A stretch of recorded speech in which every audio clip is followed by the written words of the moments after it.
Campaign season is fully underway ahead of the local government elections in South Africa. The country's major parties have launched their election manifestos.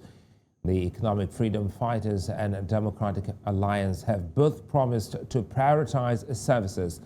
This evening, the ANC launched its manifesto with the party promising corruption-free local governance. Joining me now to unpack some of the major promises made by the parties is political analyst Ongama Timka. Ongama, good to see you. And, we've seen some big promises from some of the big political parties in South Africa. Now, looking at the DA's manifesto's launch, what stood out to you?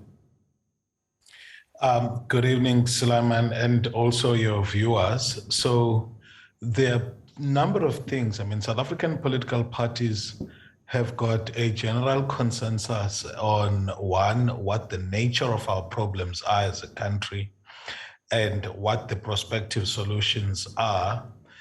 The only differences are what they emphasize as their role in ensuring that they deliver on those things which we all accept are needed mostly.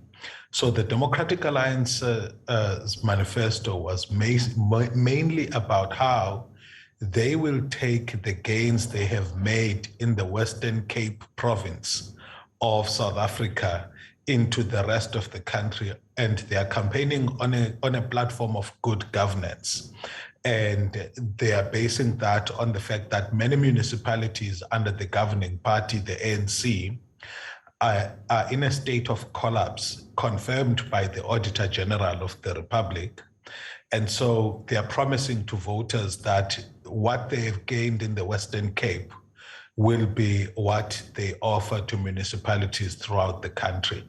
In a nutshell, that's what differentiates them from the rest of the political opponents within the political space.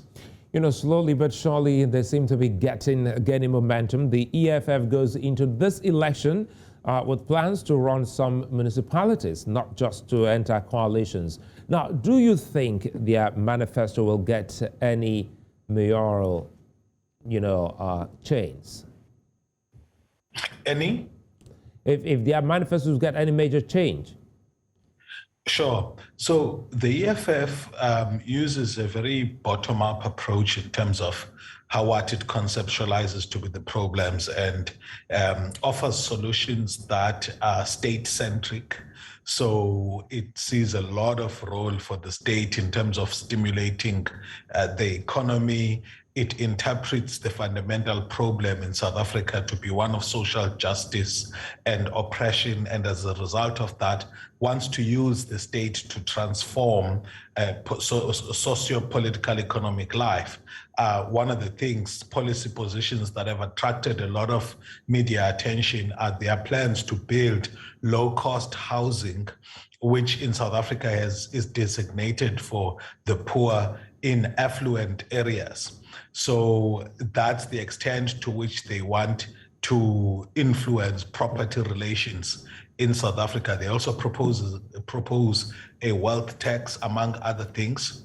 So it's in tandem with their 7 cardinal pillars of which they use to position themselves strategically as the ultimate revolutionaries or the ultimate socialist political party that's left after the ANC sort of abandoned that trajectory because of the trappings of being in power.